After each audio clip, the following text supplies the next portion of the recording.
নমস্কার বন্ধুরা, সন্ধ্যার রান্নাঘরে আপনাদের স্বাগত। আবারও চলে এসেছি নতুন একটা রেসিপি নিয়ে। আজ আমি করে দেখাবো খুব সহজ উপায়ে পাকা আমের জেলি। বন্ধুরা, এই জেলিটা বানানো কিন্তু খুবই সোজা। মাত্র 2টি উপকরণে এই জেলিটা বানানো যায়। তাহলে দেখুন এই জেলিটা কিভাবে বানাচ্ছি। দেখুন বন্ধুরা, এখানে আমি আমের জেলি করার জন্য নিয়েছি 7খানা পাকা আম। 7খানা পাকা আম মানে 1.5 কিলোর মতো। এই আমগুলো এখন আমি কেটে নেব।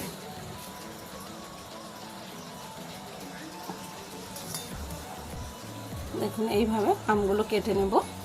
এখানে আমের বাগলা নিয়েছি, এটাকে আমি এইভাবে কেটে কেটে পিস পিস করে নেব। এই প্লেটের মধ্যে আমগুলো তুলে নেব এইভাবে।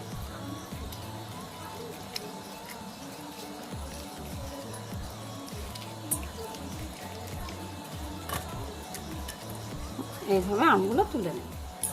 দেখুন বন্ধুরা, সব আমগুলো কেটে নিচ্ছি ভালো করে।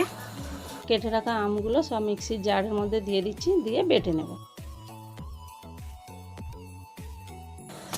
দেখুন বন্ধুরা, ভালো করে বাটা হয়ে গেছে। দেখুন মিক্সিতে বেটে নিয়েছি, খুব ভালো করে বাটা হয়ে গেছে,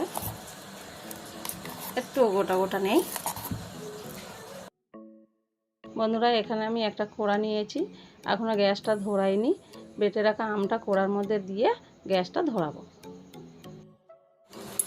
এবারে আমি গ্যাসের ওভেনটা ধরিয়ে দিলাম আর দিয়ে দিচ্ছি 1 বাটি চিনি।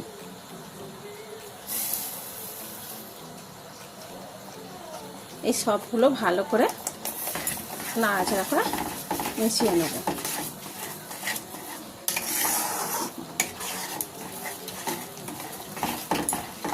এইভাবে নাড়তে থাকতে হবে।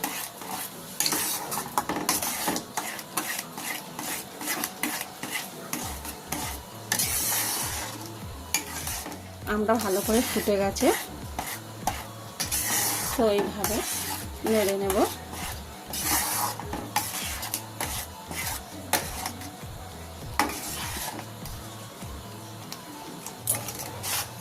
দেখুন চিনিটা গলে গেছে, অনেকটা পাতলা হয়ে গেছে।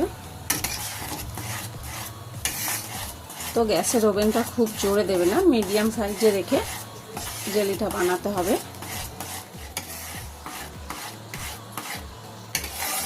দেখুন বন্ধুরা, খুব ভালো করে নাড়াচাড়া করে মিশিয়ে নিয়েছি।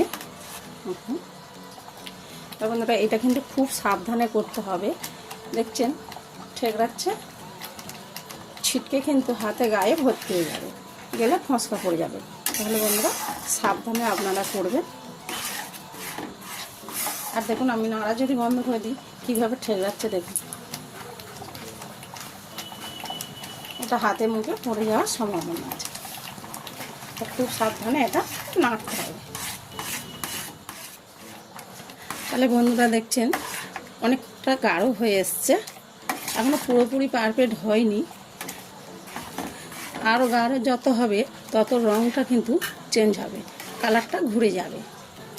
তাহলে আমি আরও কিছুক্ষণ রান্না করে নেব। দেখুন বন্ধুরা, অনেকটা জাল দিয়ে নিচ্ছি, আবারও ভালো করে নাড়াচাড়া করে নিচ্ছি যাতে তলায় না লেগে যায়। আর না নাড়াচাড়া করলে আপনাদের আগেও বলেছি গায়ে ঠিকরে যাবে। তাই বন্ধুরা আমি অল্প সামান্য একটু নুন দিলাম, আপনারা চাইলে নাও দিতে পারে। আমার মনে হলো যেন আমটা সাথে একটু নুন পড়লে খুব ভালো লাগবে, সেই জন্য আমি একটু নুন দিলাম। তাই বন্ধুরা মিষ্টিটা কিন্তু আপনারা বুঝে সুঝে দেবেন, কেন আম কতটা মিষ্টি আছে সেই বুঝে চিনি দেবেন।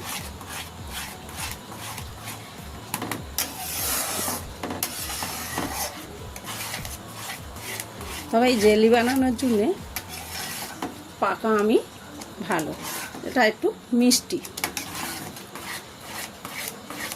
তবে আপনারা তো অনেক রকম করে জেলি বানিয়েছেন, আমি যেভাবে বানাচ্ছি এইভাবে একবার বানিয়ে দেখবেন, সামনে একটু নুন দিয়ে কতটা সুন্দর লাগে।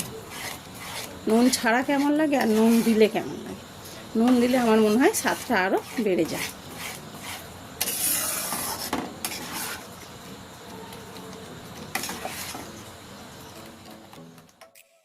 আম জেলিটা কতটা ঘন হয়ে গেছে, জেলির জন্য মনে হচ্ছে তৈরি হয়ে গেছে। তো আমি একটা প্লেটে নিয়ে দেখছি। দেখুন এইভাবে আর করে ধরবো, যখন দেখবেন বেশি গড়োচ্ছে না, আস্তে আস্তে করে গড়োচ্ছে, তখনই জানবেন আমাদের আম জেলি তৈরি। দেখুন কতটা গাঢ় হয়ে গেছে, এটা কিন্তু আস্তে আস্তে গড়োচ্ছে। তো এই রকম হলে তখনই জানবেন আমাদের আম জেলি তৈরি। তাও আমি আরেক রকম দেখাচ্ছি, হাত দিয়ে এইভাবে একটা দাগ দিচ্ছি, দেখুন খুব সহজে দাগ পড়ে গেছে আর গড়োচ্ছে না, তখনই জানবেন আমাদের আম জেলি তৈরি। তো আমাদের জেলি তৈরি হয়ে গেছে, লাভিয়ে নিয়ে ঠান্ডা করে। দেখুন বন্ধুরা, জেলিটা ভালো করে ঠান্ডা হয়ে গেছে। এখানে আমি একটা কাঁচের বোতল নিয়েছি, জেলিটা কাঁচের বোতলে ভরে নিচ্ছি। এরকম কাঁচের বোতলে ভরে জেলি যদি ফ্রিজে রাখা যায় 6 মাস ধরে রেখে খেতে পারবেন, খারাপ হবে না।